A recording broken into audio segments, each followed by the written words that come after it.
that people have come up with to write inventory. And I've tried some of them. I've done the autobiography. I attempted once some 172,000 question thing from somewhere, and couldn't do it. I'd gone over all that and over all that and over all that for 12 years. And all I know about that is if anybody here can find an inventory other than this way that has a set of promises attached to it that will absolutely happen if you write inventory that way, every time you write inventory that way, for anybody you ever see write inventory that way, I would love to try it. I'm open to that. But I haven't found an inventory with a set of promises that will absolutely happen when you do that, other than this one, in the short time that I've been sober. So, based on that and the experience I've had each time writing inventory this way, I continue to do it this way. I've tried some different things with the basic format. But I think what it talks about here on the bottom of page 63 is that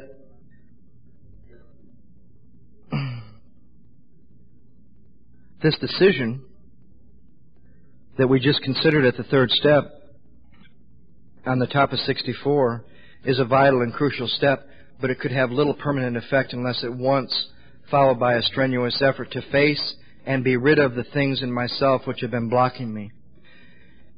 That was very important for me, that statement, because I thought once again I was going to have to go into the middle of all that stuff that I had just spent 12 years going through and work on it or cope with it or deal with it. And I remember my sponsor saying to me that there's two basic ways to go into inventory, frames of mind. And one is if you told a little kid to go clean his room and he thinks all he can do is move stuff around and rearrange it, that would be a terrible job and he wouldn't want to do it. But if you told the same little kid, you get to go down to your room and you get to throw everything out that you don't want anymore for all new stuff, he would go into that same room and he would be overjoyed. That would be a wonderful experience for him. And that I should try to take that frame of mind into my inventory because it tells me exactly what inventory is. And it is an effort, and it sometimes is strenuous. And the first one was very strenuous. And it is a strenuous effort to face and be rid of. It doesn't say a strenuous effort to face and cope with the things we're having trouble with. It doesn't say face and deal with the things we're having trouble with and how we feel. It doesn't say face the patterns of your life so you can be more in touch with how you feel so you can work on it. It says a strenuous effort to face and be rid of the things in ourselves which have been blocking us from God, from myself, and from other people. An effort to face truth. A man said to me one time, and it made really good sense, that if you're seeking truth, you're seeking God, because God is truth. And I don't know, I made that decision, and I did the prayer, and I got up off my knees, and we talked a little bit, and he started reading this to me about the inventory, and he gets to the bottom of the 64, and it talks about resentment being the number one offender, and that it destroys more alcoholics than anything. Now that's an interesting statement, that resentment destroys more alcoholics than anything else, even alcohol. Because from resentment stems all forms of spiritual disease. We are not only bodily and mentally ill, we are spiritually sick. And that's what we've covered all the way up to this point. The physical part, the mental part, the spiritual part. Now we're going to get down to the cause and the condition of my alcoholism. I think one of the things to be aware of, because they use it on the next page in the example of the 3-column inventory, is not to confuse the second column as the cause of your alcoholism, because they call it the cause. It just happens to be, and you later find out that isn't even true, the cause of the resentment that you think of at the time.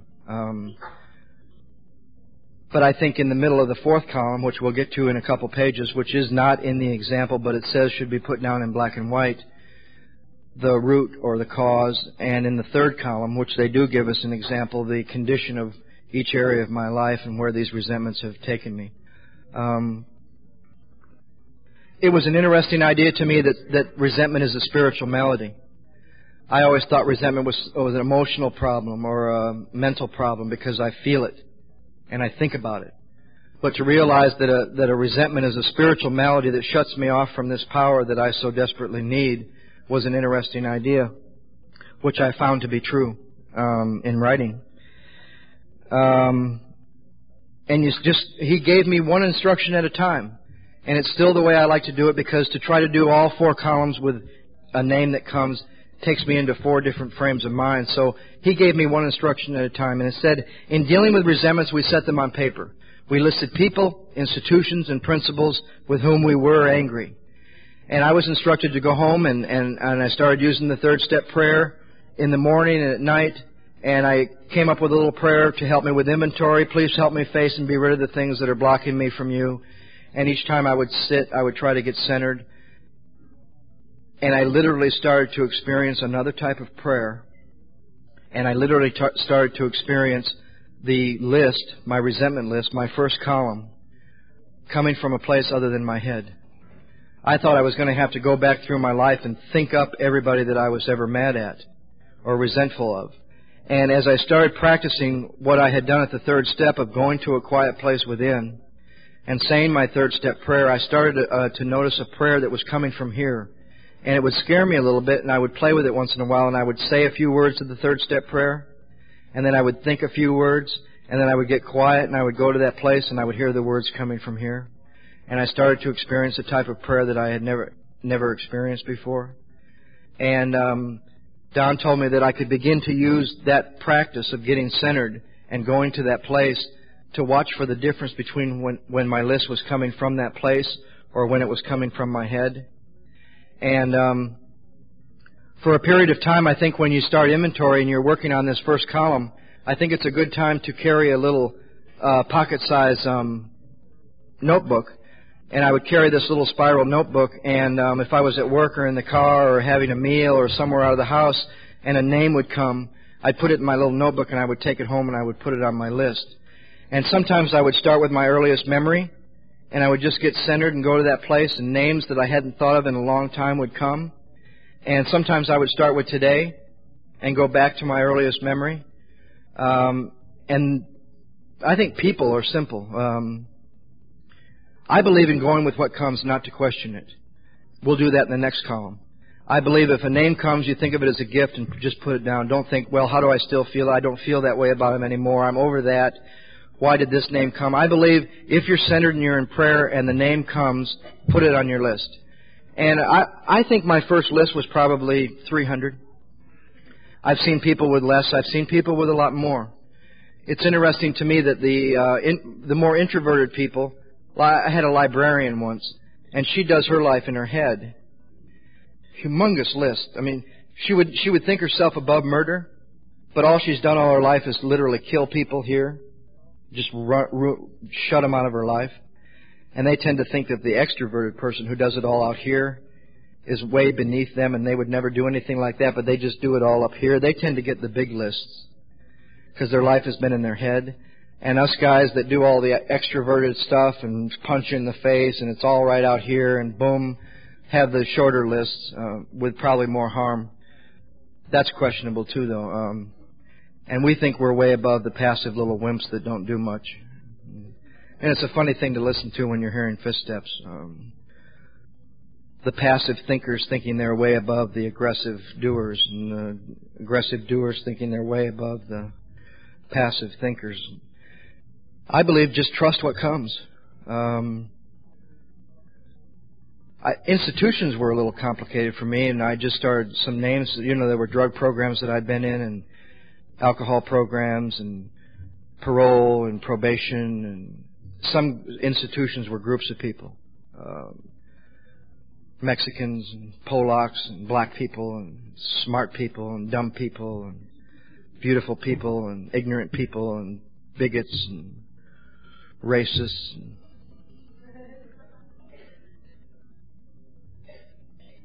landlords, and bill collectors,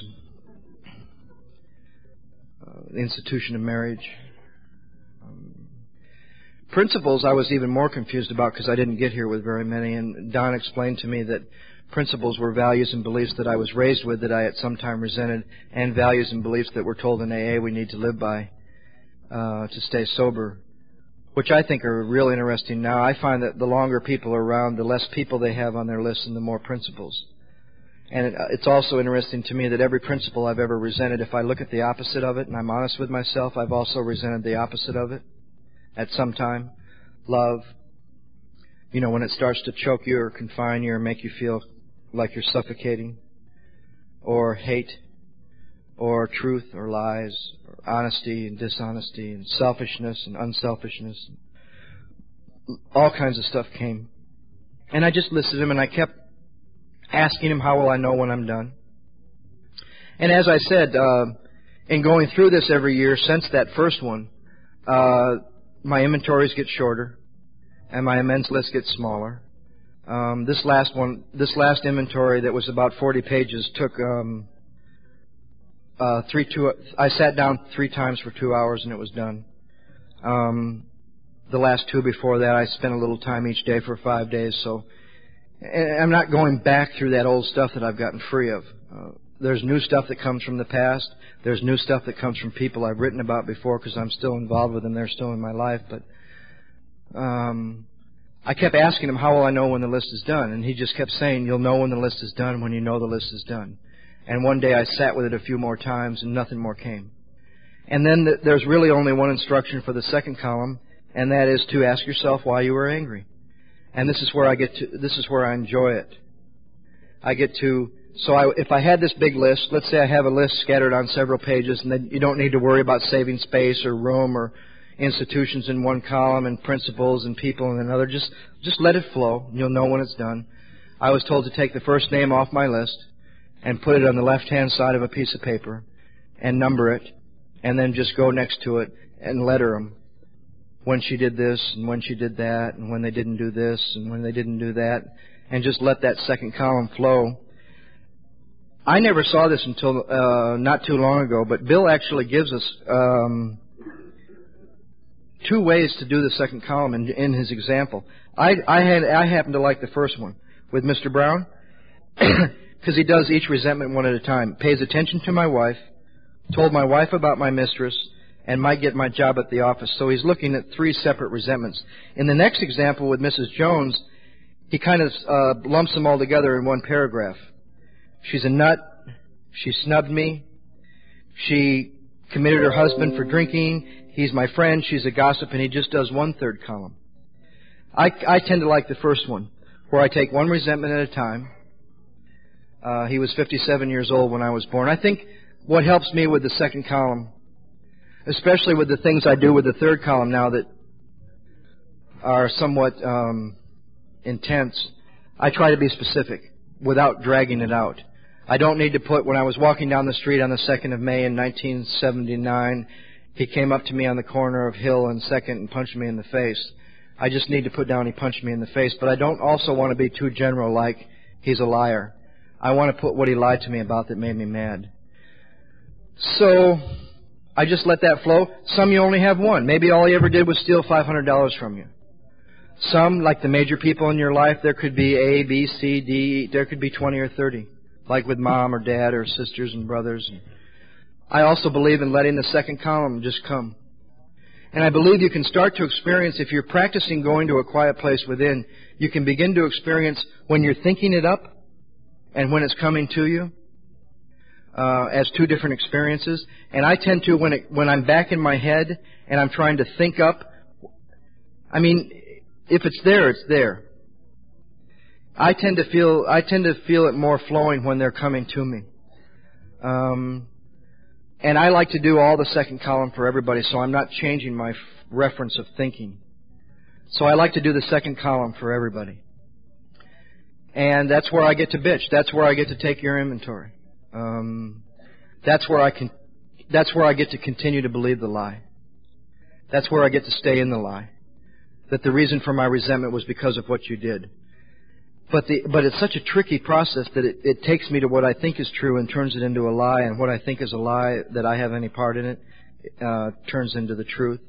and what I thought was the truth turns into a lie. I'll give you an example from one not too long ago. 2 years ago, I was engaged to be married, and she left me. And for a couple days, that was the truth. And if you would have seen me and you would have asked me, why are you hurting? Why are you in pain? Why are you upset? I would have told you what I thought was the truth. I would have said, I'm hurting because she left me. That's the truth, isn't it? That is the truth. That's the truth. That's the truth that I'm willing to die for. That's the truth that I'm willing to hold on to. That's the truth that I want to hold on to. That's my perception. So for a couple days I go around to meetings and I just milk the heck out of it, right? Oh, she left me, right? A friend of mine comes up to me and says, why don't you go home and write inventory about her leaving you? So I go home and I do what I was taught to do, and I put her name. We have a different way of saying it in our group, but I won't. Well, I put her name in the left-hand column of a piece of paper. And I put in the next column of the piece of paper, I put left me. Then I'm asked to examine 6 or 7 different areas of self that were either hurt, threatened, or interfered with when she left me. And it says in most cases I'll find that it's either self-esteem, pocketbook, ambition, personal relations, sex relations. Then in the next paragraph it's kind of confusing because they repeat themselves. They repeat self-esteem, then they add one, number 6, security. Then they repeat ambition, personal relations, and sex relations again, which is kind of a confusing paragraph. But then way at the bottom in the example with his wife, they add one, number 7, that they haven't mentioned, which is pride. So I'm looking at 7 different areas of self. Self-esteem, ambition, pocketbook, personal relations, sex relations, security, and pride. And I go through those and I ask myself, when she left me, or like when Mr. Brown paid attention to my wife, Bill found that his sex relations and his self-esteem were hurt. I go through there and I find that when she left me, it affected my self-esteem, which is how I feel about me. It affected my pride, which is how others feel about me. Definitely made me look bad, right? My ambition, which is what I want, affected that. My security, which is what I think I need, affected that. Personal relations, definitely. Sex relations, definitely. Pocketbook, maybe not. And I found 6 out of 7. So I put those 6 down in the third column of a piece of paper. I'd like to talk just a little bit about that because in the last 6 years I've been doing something different with that changed my entire experience with inventory and myself and other people. And when I'm angry, thinking that you're doing it to me, it just changed a lot. And it came from some men and women that have been doing this work for a long time. And I guess in continuing to read this book and continuing to do the way Bill wrote it out here in 3 columns, even though there's another part that he mentions in a little while here, they started asking themselves with the bottom of 65 where it says, we went back through our lives, nothing counted but thoroughness and honesty. When we were finished, we considered it carefully. They started asking themselves, what does it mean when these 3 columns are done to consider it carefully? And they started asking themselves, he also, if you notice in the example, he also, whenever he does the 3rd column, when any one of those 7 areas are hurt, threatened, or interfered with, he also mentions if there's fear involved, mark it. And that gets a little redundant because what you find is any time one of those 7 areas is hurt, threatened, or interfered with, there's fear. That gets a little redundant, but I guess that's what they wanted me to see, that whenever any of those areas, which are the major areas, which are almost every area of my life that I can think of, whenever one of those areas is hurt, threatened, or interfered with, there's always fear. So I found I was just marking fear by every 3rd column. But in asking themselves, what did they mean when they said, when we were finished, we considered it carefully, they started to ask themselves, because the way I used to do it was I would read it to you, I was mad at so-and-so for leaving me, it affected my self-esteem, pride, ambition, security, personal relations, sex, and I would read those words to you, but there was never any connection to it. And after about 2 of those inventories, a friend of mine asked me once, he said, with all you've seen in the 4th column, which is looking at my part, selfish, dishonest, self-seeking, and afraid, with all you've seen in the 4th column as far as your part, in either bringing it on or while it was going on or after it happened, your part, your stuff, what you did, in all you've seen in that, in these 2 inventories, if we took an example right now, and he took the example of so-and-so leaving me and that affecting my self-esteem, he said, why do you think your self-esteem was hurt? And I said, because she left me. And that's the trap that he wanted me to fall into. Because he said, oh, so you're blaming your troubles with self-esteem on the person in the first column and what they did in the second column. And what I was literally telling him, that my problem with self-esteem when she left me was because she left me. Then once again, my troubles are not of my own making. My problem with her leaving me as far as it affecting my self-esteem were her fault. He said, what if you found a part of yourself that causes you to become angry when she left you with what you think is the truth, which is what I think is the truth as to why I'm angry? What if he said, what if you found that a part of you that causes you to become angry was hurt when she left you because it tells you that no one should leave you no matter what you do and you're really the king of the hill? And that it's not low self-esteem. And that your self-esteem was not hurt because of her leaving you. Your self-esteem was hurt because of this belief system you have when you get angry. And I started to examine the third column from an ego belief system. And my ego wants to put down because I felt worthless, no good, rotten, piece of you-know-what. Or undeserving and she should have left me. Or what I thought I was no good and deserved to be left anyway. And with that, I never get to anything concrete because what I think and how I feel is constantly changing. One minute I'm a rotten, no good son of a gun. The next minute I'm, my thinking is never really concrete. It's always changing. And we started to examine what the ego tells me that causes me to become angry. Because if you're at peace and somebody walks in the room and says, Joe, you're full of you-know-what. Now, if I'm at peace and I'm in a fit spiritual condition, I'm going to handle that one way or the other. I'm going to ask them, why are you saying that? It's not going to matter because I either know I am or I'm not. We're going to talk about it. We're going to do something healthy, right? But see, when so-and-so walks in the room and tells me I'm full of you-know-what and I get angry, it's because there's a part of me in conflict. And the part of me in conflict is the part that says, nobody should really talk to you that way. You're such a fine, upstanding guy, and you're really quite a hell of a guy that no one should really talk to you that way. And that's why I get angry. So what comes off the end of my pen for the third column is when she left me and it affected my self-esteem, it always has to do with what my ego tells me I am. I am. What does my ego tell me I am? I am someone that no woman should leave, no matter what I do. Don't think this is what I'm examining truth. This is where I'm examining the lies that my ego tells me. And my pride, how you see me, no one should see me being rejected by anyone. My ambition is what I want. I want her to stay no matter what I do. Security, then you're up against the biggest lie of all because you're in direct conflict with your ego, the stuff it tells you need to exist. And the biggest lie of all comes off the end of my pen. I need her to stay to be okay. That stuff in the middle of the night your ego tells you literally need to exist? It's never God. If I don't get that job, if I lose that money, if I don't get her back, you won't exist any longer. And personal relations, no friend should do that. Sex relations, women are meant to be left, not leave. Women leave. Men leave women. Women don't leave men. And all these screwed up beliefs that I have that my ego tells me. Now, I was not able to do that the first time. What I was able to do the first time was to write the two columns and put which areas of self were hurt, threatened, or interfered with. And we talked about that in the fifth step. I do not share that with people that are doing inventory their first time. We talk about that in the fifth step. But for the last several years, I have been able to examine that, and I have seen that when I can really see what I'm up against that causes me to become angry, I no longer think that it was her leaving me that affected my self-esteem. And once again, I get free because my troubles with her leaving me and it affecting my self-esteem were not of her making. It was because of this belief system I have when I get angry. Then it tells me it gives me some things I should be convinced of. That my life, when it includes deep resentment, leads only to futility and unhappiness. And what happens when I permit these resentments. Then it asks me to do two different exercises in looking back over what I've written.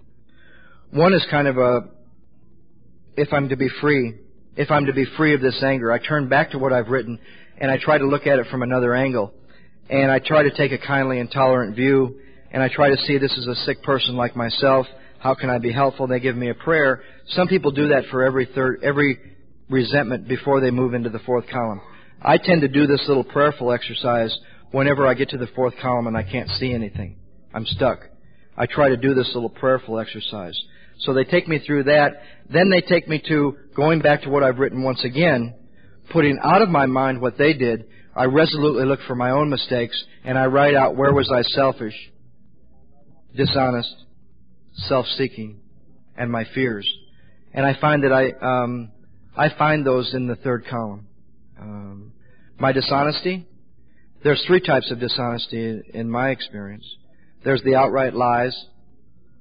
I lied to her about this, I lied to her about that, I lied to her about this, with explanations.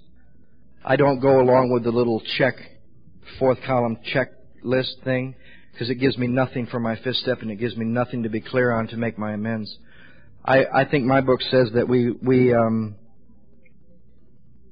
it says where, not were we selfish, dishonest. It's where was I selfish. So I write explanations. As far as the dishonesty, I look at outright lies. I look at the lies of omission that I used to think weren't as bad as the things that I literally lied to you about. What do you mean, honey? I was having an affair. I never told you. I didn't lie to you about it. I just never told you. That's just as dishonest as telling a lie. So I look at those two types of dishonesty, and then I look at the self-dishonesty, the delusion.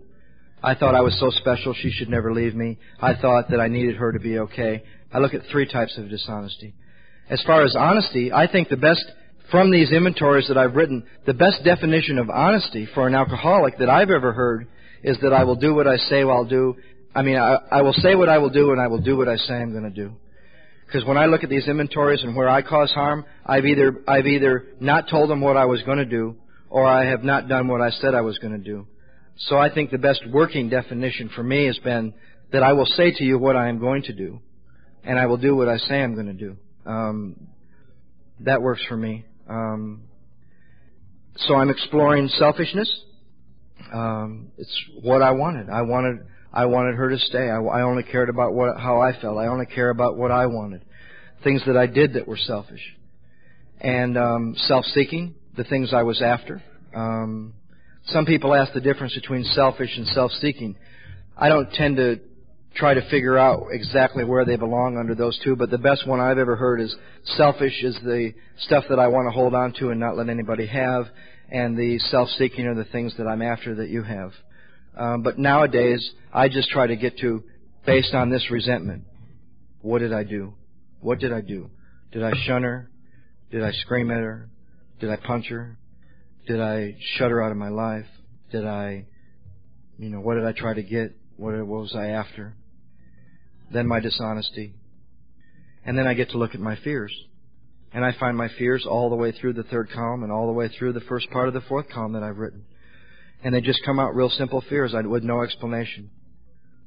Looking bad, not getting what I want, rejection, pain, being alone. And then I'm going to examine those in the next inventory. I do 3 separate inventories: resentment, fear, and sex. Before I ask someone to write the fourth column, we go back to that statement on page 62. Our troubles are basically of our own making, and I ask them that before they start the fourth column, because see, the fourth column can be one of two experiences. You can go into it with your ego and beat yourself up for what a rotten, terrible person you are, which is just ego. Or you can go into it to get free, to discover the truth about the lie, and find out that she didn't leave me, that I drove her away, that my selfishness and my dishonesty and my self-seeking and my fear literally drove her away, and the first 2 columns turn into a lie. And the third column, I've really seen the lies, and the fourth column turns into the truth, which I thought I had no part in. I thought my truth a few days ago was that she left me, and that's why I was upset. And I find that selfishness, self-centeredness, self-seeking, dishonesty, and fear, and these beliefs I have about myself and how you should see me, and what I want, and what I think I need,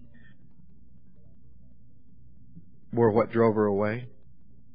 And I can either get free on that, or I can make it into a grueling exercise of self-pity and destruction.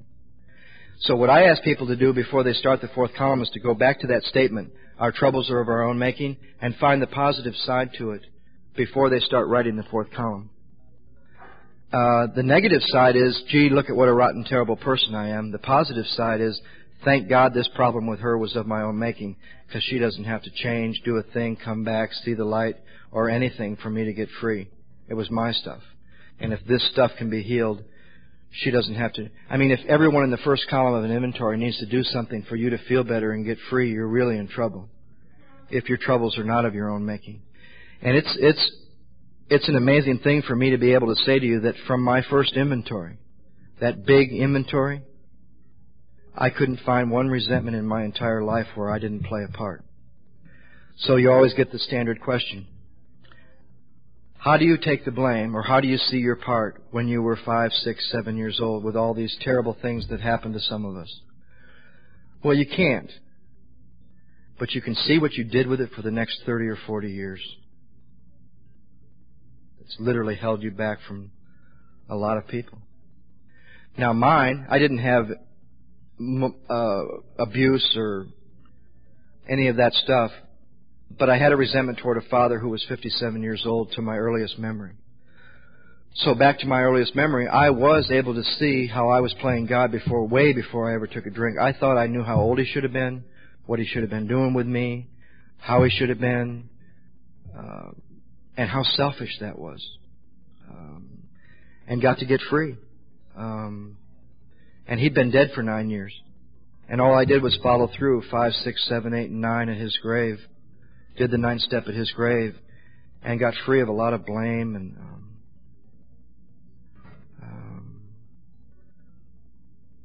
I've heard a lot of inventories, and I've written several since.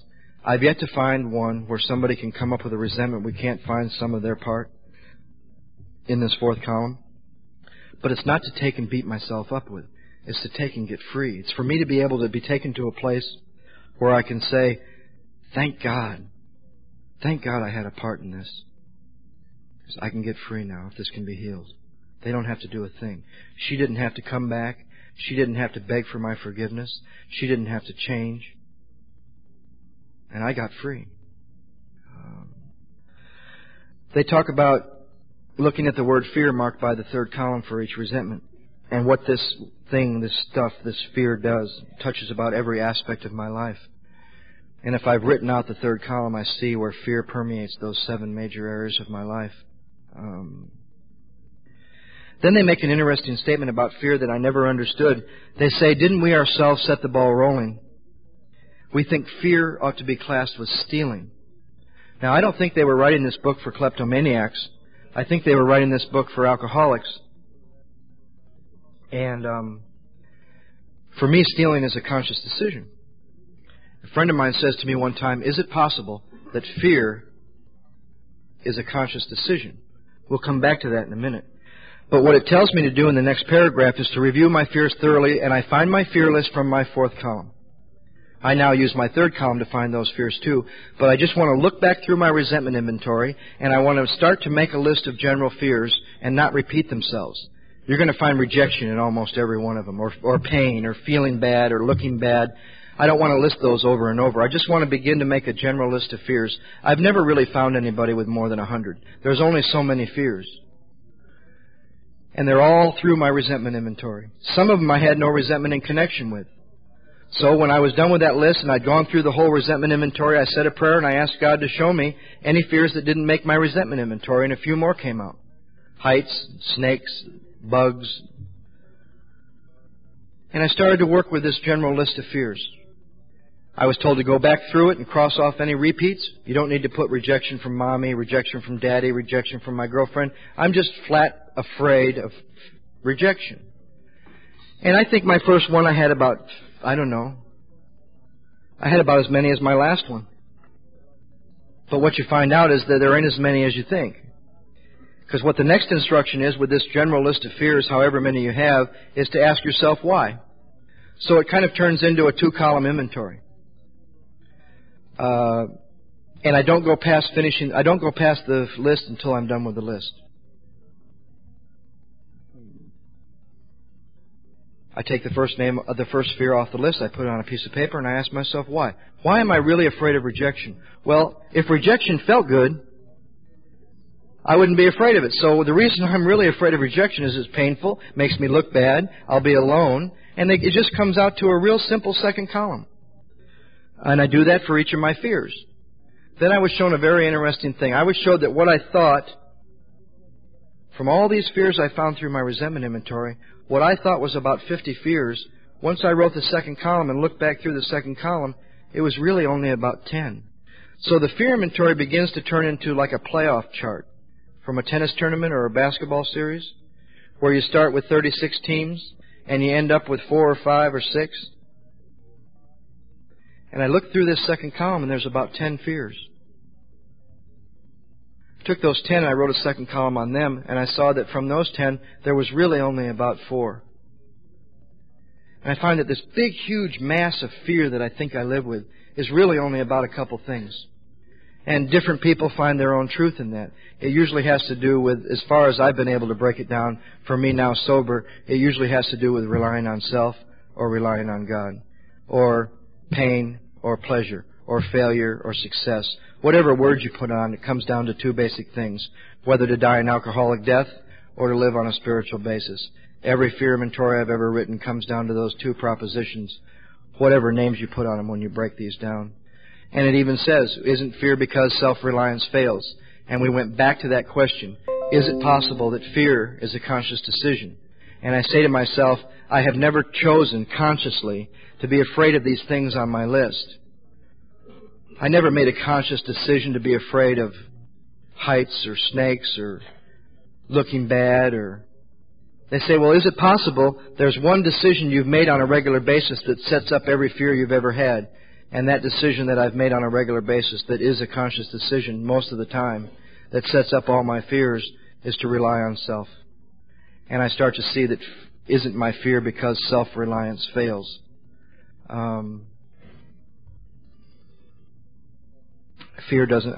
Self-reliance doesn't solve the fear problem or any other. When self-confidence makes me cocky, fear is worse. Then it talks about some things I should be convinced of from the fear inventory and a new attitude to take. And then it talks about a sex inventory. Many of us, like myself, need an overhauling there.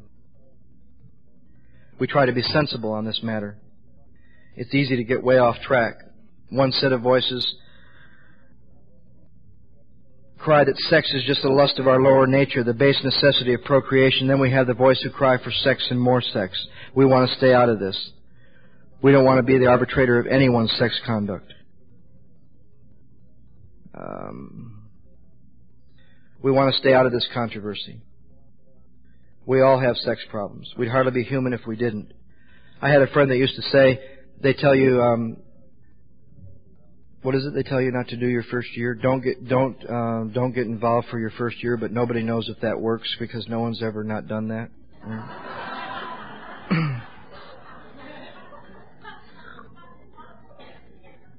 The one I like is don't make any major decisions the first year, and then a couple months later they're asking you to decide to turn your will and your life over to the care of God.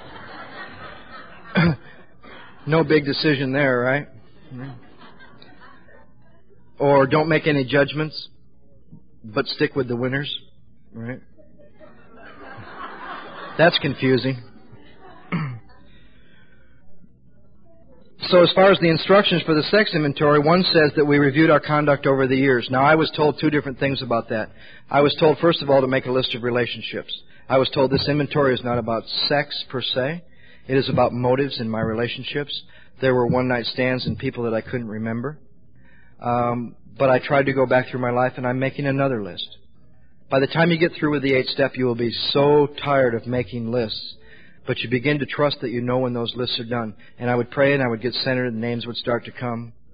I don't know how many I had my first one. If I said it, I'm sure it would be over-exaggerated anyway. And I had a lot less this last time. And that's not because I've become a modicum of health. Several times I was told to make a list and answer these 9 questions, and I would just do them in paragraph form. And there's 9 questions with explanations. Where was I selfish? 1. Dishonest? 2. Inconsiderate? 3. Who did I hurt? I was told to look around the relationship too, not just her. Her kids, her boyfriend, her mom, her dad, her sister, her husband. Where did I arouse jealousy, suspicion, or bitterness? Where was I at fault? Kind of some stuff to sum everything up I had seen so far. And the one that you don't want to do unless you want to change. And if you don't want to change in this area of your life, don't answer. And that is, what should you have done instead? And that's the only warning throughout all these inventory instructions. And moving through my first inventory, my sponsor said, don't answer this 9th question unless you want to change in this area. And I wrote that out and began to form an ideal for the future. And it says that in this way, by answering these questions, we're trying to shape a sane and sound ideal for our future sex life. That says that it is a chosen ideal. It says that it is an ideal that I should ask God to help me mold. Thank God it doesn't say, what could I have done better? I couldn't have done anything better at the time with what I had. There's a lot I should have done better. And the other instruction that I've heard interpreted a different way with the first line is, we reviewed our conduct over the years past, and that means to write specific sex conduct with each name that you have on your list and then answer those 9 questions. So I now do both. I make the list and I trust what comes. I write a brief history about that relationship, my motives for getting involved, the specific conduct that went on, whatever comes, where it is now or how it ended, and then I answer the 9 questions. But I basically try to stick to that paragraph. And sometimes I've done it in 9 columns. Sometimes I've done it in paragraph form. But I try to stick to those basic 9 questions. And I usually try to mark in some way question number 9. And then when I'm through all of them, come back to what should I have done instead, to use as a guide for choosing my ideal for the future, based on what I saw I should have done with each of those. Sometimes it was as simple as this. What should I have done instead? I shouldn't have gotten involved with them in the first place, right? Sometimes there was things I should have been more honest. I should have been more open and considerate of what she wanted, her feelings. And from that, I can use that as a guide to write out, and I do write out, because I love to see what happens with this. And it's the only part of the inventory that I keep after the 8th step is done. I love to see what comes from the ideal that I have chosen each time. It doesn't mean the ideal woman. It's not my picture of an ideal woman. It is the ideals that I would like to bring into my future sex life of what I would like to be. I would like to be more kind. I would like to be more considerate and open and honest, etc., etc. I guess the only other thing that I've ever done any different,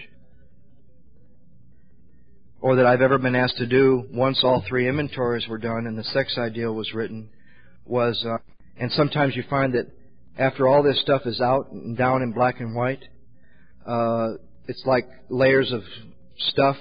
One layer comes out and there's another layer there. It's interesting how the book breaks down the inventory, because it starts with what we think we're mad at, and it takes us to what really caused the anger in the first place. It's like peeling away an onion. And then you find that behind every one of those resentments, not only was it your part in it, but there was fear involved. And then they say, well, now let's look at fear. And then you get through fear and you find out that's the stuff that motivated every relationship. And then they say, now let's get to this core, this base instinct stuff. And it's literally like peeling away an onion. And the only other thing that's interesting, sometimes it's never there until the inventory is done, are any secrets or stuff that I thought I'd take to my grave, or anything that I'm consciously aware of that's not in the inventory that I need to admit. And there were some of those the first time, and since then there's been some. Sometimes I usually can get to it in my writing. I believe if inventory is written without an intent, that I'm writing inventory to discover the truth of what's blocking me from this power that I need, I believe inventory turns into a terrible thing. I believe if you're using inventory to solve problems, all you end up with is a new line of bull. That the middle steps are not to be used to solve problems. 4 through 9. 4 through 9 are to face and be rid of the things that are blocking me, so I can be closer to this power.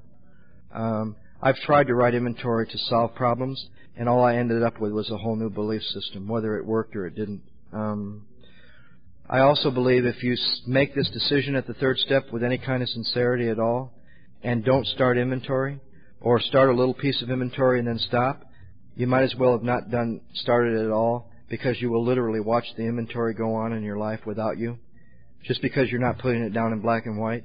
I believe there's a part of us engaged in the inventory process, whether we're putting it down on paper, and if we don't finish it, or if we start it and stop, you literally watch the inventory happen in your life, and all you see is resentment and dishonesty and selfishness and fear.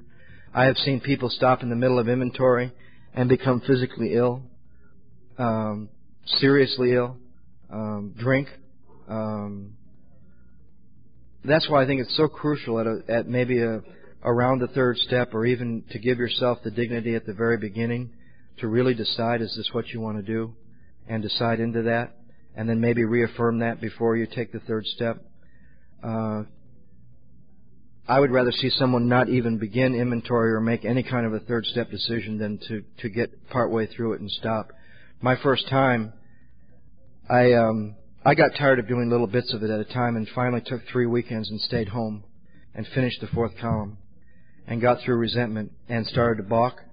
And it was only a couple weeks, and almost got arrested for some gambling that I had done earlier in my sobriety. And I went to Don and I said, I'm in the middle of this fear inventory that I refuse to finish, and I'm going to get arrested for gambling. He said, what a great thing to happen in the middle of a fear inventory that you won't finish, because you'll either do one of two things. You'll either run or you'll finish it. And it moved me back to finish my fear inventory, and then I stopped again partway through my sex inventory, and 2 women called me the same day that one I had been involved with earlier a few months, and one I was currently involved with, and they were both pregnant. And I called Don and I said, I'm in the middle of this sex inventory and I haven't written for a few weeks, and 2 women that I've gotten pregnant called me. He said, what a great thing to happen in the middle of a sex inventory that you won't finish. He said, you'll either run or you'll finish. And that moved me through this. But it's not necessarily a great time around the house either. That's why I don't play with inventory anymore. The last 3 inventories, I have set the day that I was going to... I would take the third step, I would get to inventory, and I would decide when this is going to be done. The last 2 were done in 5 days. The last one was 6 hours over 3 different days. I don't like to stay in inventory. It tells me exactly what to do when that inventory is done. And it tells me why. The best reason first. Many who have skipped this step have drank, trying to keep to themselves certain facts about their lives. They've sought out easier methods. It once again, like inventory, tells me why I am going to fifth step. To get a new relationship with my Creator and discover the obstacles in my path. It seems like from 4 on, they tell me why each step I'm doing it. Not time to read all this, but it talks about picking the right person. It talks about a closed mouth, understanding friend. It talks about, this is a little off, but it talks about the person or persons with whom to take this intimate and confidential step. And because of the interest I've had in some of the people I know that do this work, back a few years ago, there's a man in Chicago named Paul Martin, and a lot of people around this country fly up there and go through the first 3 steps with his group, and then go home and write inventory, and you come back, and over a weekend they'll put you up in a motel, and they'll send 8 or 9 strangers by your motel, and you read your fifth step to them one at a time, from newcomers to Paul. I didn't go and do that, but I wanted some people in Los Angeles to know me on that level, and not this last fifth step I read to 1 man. The 2 before that, one I read to 5 people, one at a time. 2 of my best friends and 3 people that I had worked with. I've read one to a woman, which was an amazing experience, and the other 4 or 5 or 6 before that were to 1 man. And that came from a day of waking up and being trapped by the ego And my ego said, there's only one man in this country you can go read this inventory to, and that's Don P. in Denver. And the next thought was, if you believe that, you're dead. And if you don't let some other people know you on this level, it's going to kill you, because what happens if Don is gone? And that was at about 5 years sober. And that year read my fifth step to two men that I had worked with at one time. I've had times where writing inventory, I want to lock it up in a safe in my room, and I would no way think of letting anybody see this. No one should find it. It's locked in my briefcase, in the car, in the trunk. No one's going to get to this inventory. And I finish writing, and I take it to somebody, and I read it, and the next day, there's not one thing in there that I couldn't say to anybody in the whole world. And you get free. I've never come out of a fifth step feeling bad. I've never come out of a fifth step not feeling free.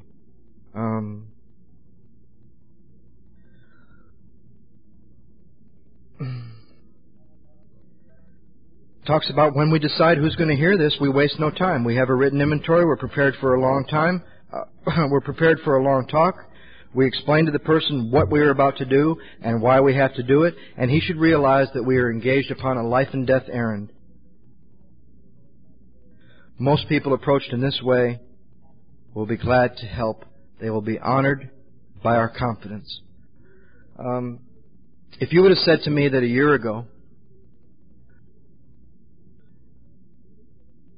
if you would have said to me a year ago that I would one day fist step with an American Indian man on top of a 13,000-foot peak overlooking Pikes Peak in Colorado Springs, Colorado, I would have said you were crazy. There's no way I was open to anything like that. If you would have said to me 4 years ago, you're going to fist step with somebody other than Don P., I would have said, you're crazy. I can't do that. And every time I wanted to get free, the same voices that are out in the meeting where I talk about wanting to get free aren't the voices out in the meeting. They're the conflict within me. And there's always the voice that says, you can't do that. And there's always those of you and the voice within that says, go for it. You really want to get free? I think every conflict that I experience outside of me is some kind of experience it's some kind of conflict that I'm experiencing outside of me. I've yet to experience any conflict that wasn't something that was going on inside of me. When there was people at the meeting when I said I wanted to go to my dad's grave and make amends, and they said, you can't make amends to someone who's dead, and the other part of the room said, go for it, son. You can go to his grave and you can do what you were told to do. That wasn't a conflict in the meeting. That was my own conflict. And when I thought there's no way you can go to the top of this mountain with an American Indian man and sit and read a fifth step, that wasn't because there was people telling me I couldn't do that. That was because there's a part of me that believes what it believes, that doesn't want me free, that wants me confined with prejudice, culture, old ideas. Old ideas aren't that bad anymore. It's the new old ideas. The worst ones are the ideas based in virtue. I used to have this black and white mind that thought anything negative is all negative and anything positive is all positive. For example, self-will is all bad and helping others is only good. And it was a one-sided mind, and I couldn't see the duality of things. And in writing inventory, I wondered why the seventh step talks about the good and the bad. And I wrote in some inventories some stuff about self-will that did a lot of good. What do you think newcomers are really attracted to here? If we were all saints, do you think they see our holiness or our spirituality or how great we are, or do they see themselves? And I saw, even though I don't like when self-will causes harm, a lot of my self-will has done a lot of good. And working with others and trying to be helpful has sometimes kept me from looking at myself, and it's been able to be used to keep from doing that, and that there can be negative in that. And that within every negative there's positive, and within every positive there's negative. And started to see things with a different mind. So you come to this place of admission to someone else. And of course it should be of your own choosing, someone that you trust. But it's a powerful place to come to admit truth. It's not like anything I ever did in therapy. It's not like anything I ever did in group, because my intent is different. My sponsor I've had all these years, and the man I just did a fifth step with in June, they have both, and the other people that I've done this with, they have always made me feel honored that I would trust them on that level. And they have always helped me feel that we're involved in a spiritual activity with myself and them and God present, and that this stuff was about admitting truth, to seek that power, not to analyze, not to figure out, so we can work on it. I had a young man not too long ago with quite a bit of sobriety, and we did a lot of work together, and he put a lot of time into inventory, and he came over to my house, and we started to read this inventory. And when you've done this for a while and you've watched fifth steps rather than just doing your own, you've heard other people's, you watch for something to happen. And what you watch for is you watch for them to begin to crack, and the ego begin to crack. And as he was reading, it was clear as a bell. What he had written was clear, and it was starting to happen, and I was watching it happen. And once in a while he would want to stop me and move out of it by saying, "Do you want to help me see anything with that?" I'd say, "No, it's clear. Keep reading." A little while later he'd say, "Do you want to help me see anything with this one?" What he wanted to do was he wanted information so he could go fix it. He didn't want to experience the experience. He wanted more knowledge about it. And I'd say no, but if he wasn't clear, we would talk about it. But it was clear as a bell, and the first day we weren't done yet, and he went home and he came back the next day, and I said, "Describe what last night was like." And he said it was like I was experiencing my own death. And I said, "Great, that's what inventory is. That's what the fifth step is about. To experience the death of an old being that you want to get rid of. That's what 6 and 7 are all about." We started the next day, and he would read, and it would begin to happen. I could feel it.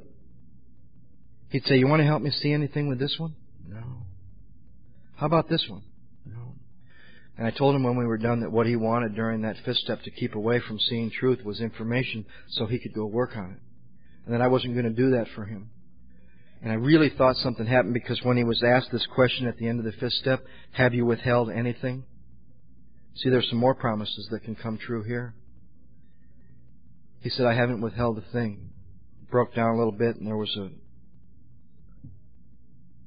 some type of surrender. And I'm told to go home and find a place where I can be quiet. Take the book down, carefully review what I've done. Some people think this is the beginning of the sixth step. I think it's the end of the fifth step. It doesn't really matter. But it talks about reviewing what you've done. It talks about stones, and it talks about cement. And if you haven't been thorough up to this point, you don't know that at the second step where you were willing to believe, they called that the cornerstone. And you don't know that at the third step, when you made this decision, they called it the keystone of this arch they start to talk about.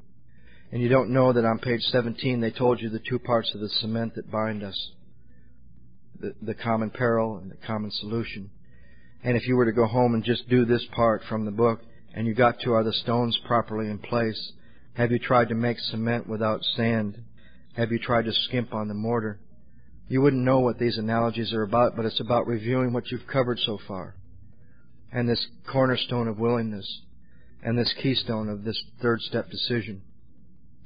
And this idea that we suffer from not only a common problem, but we have a common solution as a cement to this arch. And it goes through that. And then I believe between page 75 and page 76, there's a major shift. And I believe the shift is they now ask you to begin to trust this power.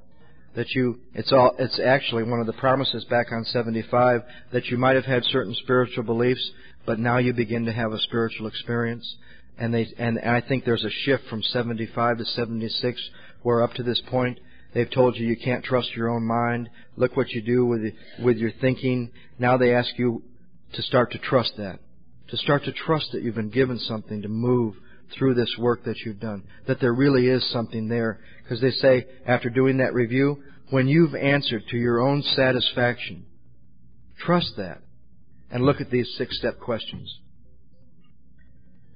They say that willingness, once again, is indispensable. And they raise a question. Are you now ready to let God remove from you all the things that you have admitted are objectionable? To consider that. They raise another question. Can He now take them all, every one? We add one from the ABCs and from the 12 and 12, along with can He would be will He for me. I've never gotten through 5 and looked at 6 and had a problem with can He, because I've seen it in your lives. But I've always had to consider a little bit faced with all this stuff, with mud on my face, with all this stuff I've just admitted in step 5, will He for me? And then it tells me what to do if I still cling to something I'm not willing to let go of. I ask God to help me be willing. And then it asks me to trust again. And when ready, to do the 7-step prayer. That I've always done alone. And that has always been really personal and very powerful. And I don't mess around between for very long. As I said earlier today, I do not list defects and ask my sponsor what order I'm going to work on them and presume that I can work on them. I've tried that before, and it turns into one of those carnival things where you pop this one down and this one comes up, and then you pop that one down and this one comes up. I think 6 and 7 are about God working. I think 6 and 7 are not a place to stop for very long, although there might be for some of us serious considerations between returning home and the 6-step questions and being ready. I had an idea at one time that being ready meant I'd answered yes to all those questions and that I had to be a good boy to go to step 7. I found out one time ago, not this time but the time before, that when ready means where I am, and that there was a few things I wasn't willing to let go of, and I didn't answer yes to all those questions, and I moved on anyway, and I did the 7-step prayer, and I didn't have to be a good boy to go to God, and took it on that basis. And I think you know when you've done 6 and 7 when you got a piece of paper and you're doing an 8-step list. And I find that 8-step list from my inventory. It says we made it when we took inventory. And I work on that list until I've gotten every name of every person and every institution that's in that inventory. And I put them on a piece of paper. And then I say a prayer. And now I've had experience with these lists. And I say a prayer. And I ask for anything else that I've ever harmed that wasn't maybe in my resentment inventory. And I get some more. I don't think financial amends are the most important. I don't think any of them. You know which amends I think is the most important? The next one.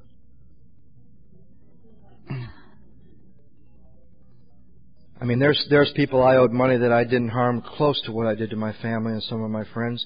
And some of them, I find out when I go to them, some of the ones I thought were big deals, they didn't even remember who I was. And some of them I thought I hadn't really hurt at all, I had really hurt. So I start making this list. It's interesting sometimes for those of you that have been around for a while, if you do another inventory and there's a lot of principles in that inventory, make a list of principles that you've harmed and ask yourself how you can make amends for that. I try to stick to people and institutions and money, financial stuff, and I find it in my inventory if I've been thorough. Then there's an exercise that Don gave me that I didn't think was in the book that he did in the Colorado State Penitentiary because they couldn't get out right away when they had done this work. And that was that when my amends list was done, to go through each one and picture that person, get centered, say a prayer, picture that person face to face, and ask myself, am I willing to do whatever this person might ask to make right the wrong, and just mark it plus or minus whatever comes. And I found out later that it says here at the bottom of 76, as we look over the list, so they're asking me to look over this list, we may feel misgivings about going to some of them, or diffident about going to some of them. And I don't try to change it. If it comes that I'm not willing, I put minus. I don't try to change that when it comes. So I end up with this list of everything that I'm aware of with a plus or minus by each one, and I've gone through and I've asked myself, am I willing or not to do what this person might ask? So my next question to Don was, how in the world will I ever get the willingness to do the ones I put a negative by? He said, by doing the ones you put a positive by. And I found that as I move through the amends that I'm willing to do, those minuses start to change. Then we do something in our group just to be a little more complicated. We take the names off that list and we put it on a 3x5 card. And we put their name or their address, or if you don't know where they are, the word find. And then all the harm that we're clear on that we can pull out of that inventory or that we're aware of on the rest of the card. And we do that for everybody on our list, and then we get rid of the inventory in a meaningful way to ourselves. Take it down to the beach and start a little fire and burn it and say a little prayer. I don't know. Something it's always been a meaningful way to me. And I'm left with a pile of 3x5 cards, and I put them in piles. For me, currently, it's those in California that I'm willing to do, those in California that I'm not willing to do, those in Denver that I'm willing to do, and those in Denver that I'm not willing to do. The first time there was lots of piles. Out of state, Colorado, financial, willing to do, not willing to do. And I just started with the pile that I was willing to do, and I knew where they were. Some I had to find. Some I never found. The book tells me what to do.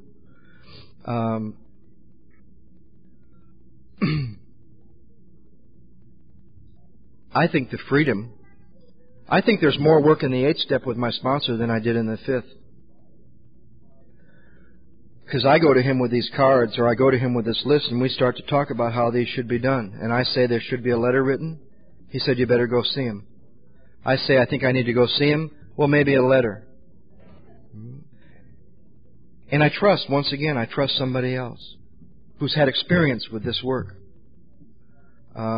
And I go through those cards and we talk about the harm. We talk about how that person's going to be contacted.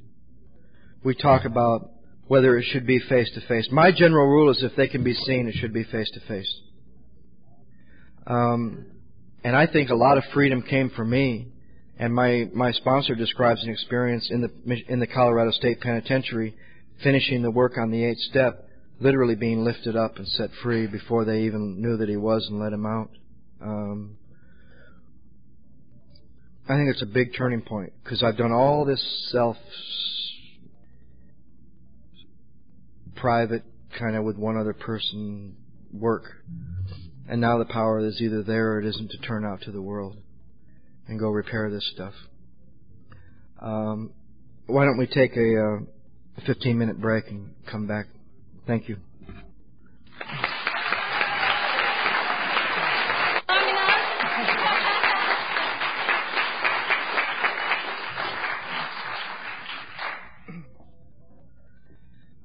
I'm Joe. I'm an alcoholic.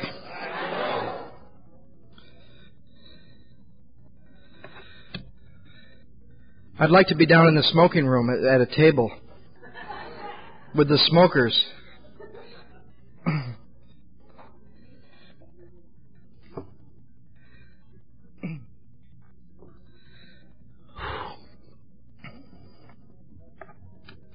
I think the 9th, 10th, 11th, and 12th step of Alcoholics Anonymous are the most exciting things in the entire world. I think it was kind of interesting for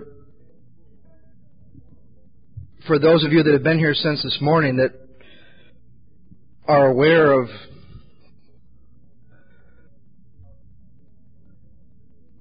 how it can feel in a room. And I've done it where we've been closer together before, like 30 or 40 of us in a circle where we're close, and you start talking about the first step. And I could feel it here today, and I'm sure some of you did. You can literally feel it come over the room, kind of, and it gets hard, and I mean, it's just on you. It feels heavy, and you move into the second step, and you get a little energy. And I was a little tired with 4 through 8. That was probably the hardest for me to talk about, and it should have been the easiest because I've just come through, like I was sharing earlier, from June 15th to June 25th for a 10-day period in Denver, 1 through 8. And it was interesting to me in the last session, even though I was a little tired and I had just eaten lunch and everything, that 4 through 8 were not easy for me to talk about. I think that has to do with an experience that's currently going on that's new, that's hard to talk about. And I think some stuff happened with 6 and 7 that I'm right in the middle of. And in becoming willing and looking at this list of amends that I have at 10 years of sobriety, my sponsor has a sponsor, and I know he wouldn't mind me saying this because he's shared it himself from a lot of podiums, named Gary from Indianapolis, Indiana. And at 26 years, and he'd been doing this on a regular basis all those years, was experiencing some things in his life that he wasn't happy with. And he heard about this man that I talked about in Chicago and had met him but didn't know him well, named Paul. And flew up to Chicago and went through the first 3 steps with this man, 48 years sober. And drove home and wrote inventory, 26 years sober, willing to submit themselves to this process. And finished that inventory and went back to Chicago and sat in a motel room and in different lengths of sobriety, sat with strangers that he'd never met and read his 5th step, and then sat with Paul and read his 5th step. It was like 7 or 8 people over a weekend. Then they sat with Paul and looked at the 8th step. He got in touch with some amends he'd never seen. Financial stuff. Went home, talked to his wife, sold the house, moved into a trailer to pay off these amends. And when I saw him at the end of that, he was on fire more than the 10 years that I'd known him. He was willing to do that with that much time. This woman that I talk about, Lynn, from Denver, 33 years, runs the Denver Central office. She talked to me when I was in Denver last week about doing this work at 33 years. I remember one time when she asked me could she read some inventory to me. And she was probably, 30 years sober then. I thought, oh boy, is this going to be heavy. She wants me to hear her inventory. Boy, after 30 years of writing inventory, it's probably so evolved and probably so... And she sat down and was just like mine. Petty little resentments, petty little fears. And what came over me was a profound respect for this woman, that at 33 years, she would be willing to do that. And she keeps getting free. She's probably the most exciting 68-year-old woman I've ever met in my life. She's run that office for 15 years. She loves rock and roll. She loves the symphony and the opera and is terribly involved with her family and her grandkids. Every time she does this work, it's like her life takes off to another. And every time I've done it. And you get through all this grueling work, and you've done all the mechanics, and you start to experience the spirit of Alcoholics Anonymous and go back to people that you thought it could never be repaired, and you get to watch healing. It's hard enough to find the instructions for inventory until someone sat down with me and showed me each specific instruction. It's even harder to find the general principles and the guiding principles for making amends in the pages between 76 and when you get to the 10th step. They're just hard to find. And I needed a man who had experience with making amends. He had done the first 8 steps in the Colorado State Penitentiary, and he was released a year and a half later. Some of them he had made by letter, some phone calls he had made, but then he gets out and he has this big chunk of stuff. And he started talking to me about a general format to follow, whether it's face-to-face, which, like I said, I think the general rule is, if you can see him face-to-face. Any of the extenuating circumstances we'll talk about, and you hold yourself in readiness if you ever see them to make them again. Or ask that person, is there anything more we need to talk about since you got my letter or my phone call? That's what I try to follow with the people I work with. If they can be seen, let's go see them face-to-face. But I needed a format. I heard a guy one time in Brentwood, California. It's kind of a ritzy area near Beverly Hills. And he told this horror story. It was a meeting where you spoke for 20 minutes and then you answered questions. He told this horror story, crimes worse than mine, all this stuff, hell's angels. By the time it was time for questions, the room was so scared that no one dared raise their hand. And I felt kind of sorry for the guy, and I raised my hand and I said, you and I have some similar experience. Can you share with us some of your stories about amends? He said, I was told except when to do so would injure them or others, I'm others, and if they're going to hurt me, I don't need to make them. I thought I was going to faint. First thing they ever told me about amends, you're not others. The book talks about not shrinking at anything. Using our mind, consulting the right people, but not shrinking at anything. We may face jail, damage to our reputation, loss of a job, family. We don't sacrifice them to save ourselves, but we must not shrink at anything. And I needed a format to go to some of these people. I had some heavy-duty stuff. Armed robberies, guns in people's faces. I was not a nice guy who drank a little bit too much. And I'm not a Boy Scout. Some of you that have been around for a while, I bet you've seen people come to AA thinking they were bad and they came here to get good, and they were trying to become Boy Scouts, die. I'm sick trying to get well. I'm not trying to get good. So I needed a basic format to go to these people.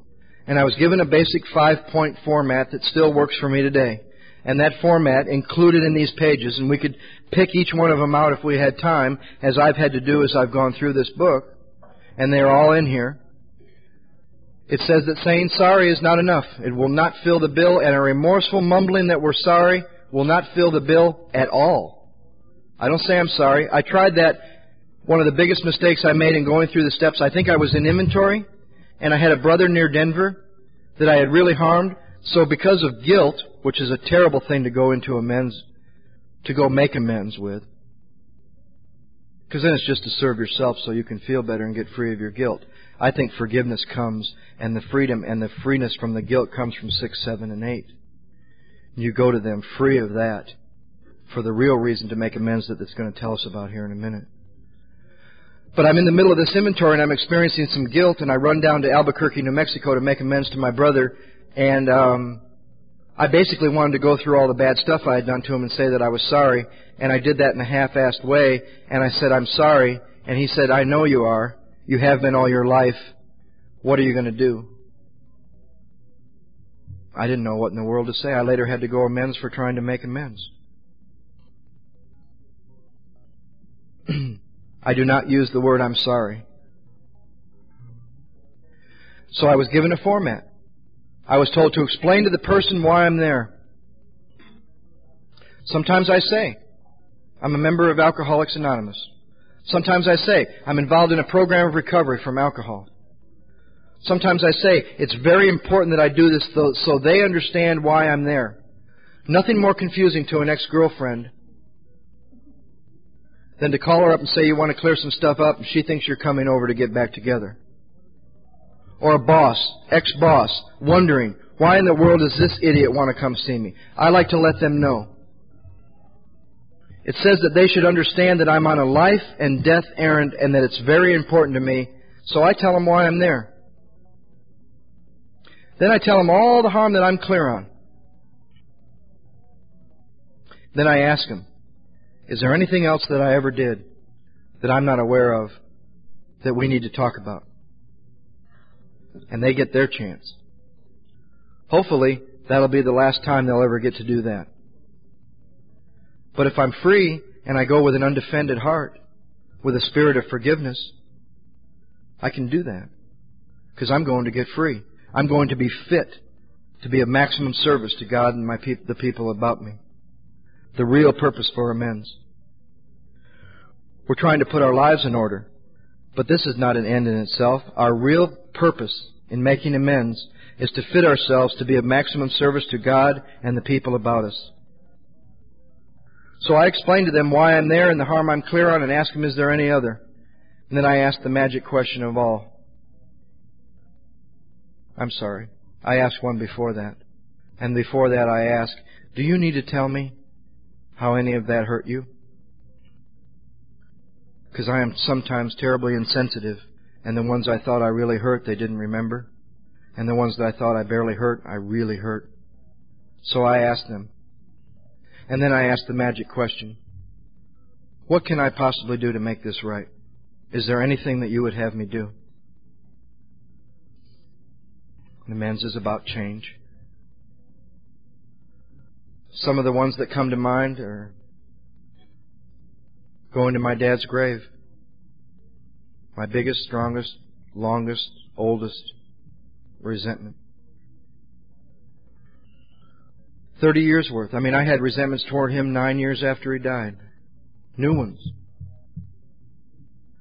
It's interesting to find out that grief for an alcoholic is 90% selfishness. Not that there isn't valid grief. But what did Bill talk about? We experience instincts to the nth degree. It was real interesting in inventory to find out 90% of my grief is, why the hell did you leave me before I was done with you? And it was all about selfishness, except what real grief there was. A lot of it was selfishness, fear. And I wrote a letter and I went to his grave. I went through just like we were face to face. And I felt like he was there. And I felt like he heard me. And I was supposed to leave that graveyard and I was supposed to head to the airport. And this quiet voice says, you're not going to the airport, you're taking a drive. And I had been in that town 5 times sober before these amends in Battle Creek, Michigan. And whenever I went somewhere, I was looking over my shoulder or I was hooked by different places or things or places that I had been before. They still had me. And that day, after making amends at his grave, when all my amends were done in Battle Creek, Michigan, I was literally guided to take a drive where I was born and the neighborhood I grew up in and where I drank and where I used to hang out on my way to the airport, and I was free. And the next time I was there, I walked down the main street and I didn't look over my shoulder and I wasn't worried about one person maybe seeing me. That's a day that a guy like me lives for. If you want to get free. If you want to just feel better, you could take each of those people and you could go to someone and you could sit in their room or their office and you could cry and yell and scream and talk and beat and punch and sob. And you could do all that stuff with each of those people, and you might feel better till the next time you see them or think about them. You might even get some relief, but it's always temporary. It always came back. As much work as I did on my dad in therapy, I used to love the one where they let me put his face on someone else and bang the hell out of him with one of those things, because I get involved in the anger, right?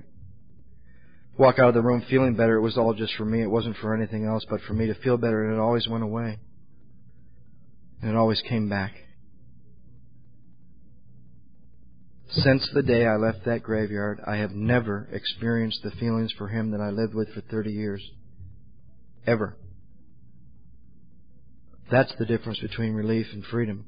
And I think to make these amends, whether consciously or unconsciously, at some level, each and every one of us, if we're ever going to do these kind of amends, have to reach a place, whether we know it or not, where we want more than to just feel better, where we want more than just relief. I remember another one that I wanted to do right away because it was close to Denver, so I could feel better, and I didn't talk to Don about it. And I was going to run up to Aspen to make amends to one of those girls that I had gotten pregnant early in my sobriety during my first inventory. And thank God at my hotel room, I sat and said a prayer, and then I headed for her store. Aspen's not very big. Between my hotel and her store, I ran into 5 people, including her sponsor, who every one of them told me, she's not ready to see you yet. And for the first time in my life, I didn't do something so I could feel better and didn't make it and went back to my hotel room. And for the first time in my life, didn't do something to serve myself and got free. And several months later, the door was open for us to see each other. And today we're great friends. I see her all the time. She lives in California. I can't heal something like that. Therapy can't heal something like that. Can the power of God heal things in my life that I can't? There I am, Back to my agnosticism. Once again. God is either everything or He's nothing. Where am I with that? It's a great time in the middle of balking at amends to realize and remember where you are with alcohol, where you are with step 2, and reaffirm that third step decision. Because every time I have started fooling around with amends, these men and women that have been doing this work for a long time, they always ask me. They'll either ask me one of two questions. Where are you with your third step decision? And where are you with alcohol? What's the truth about you?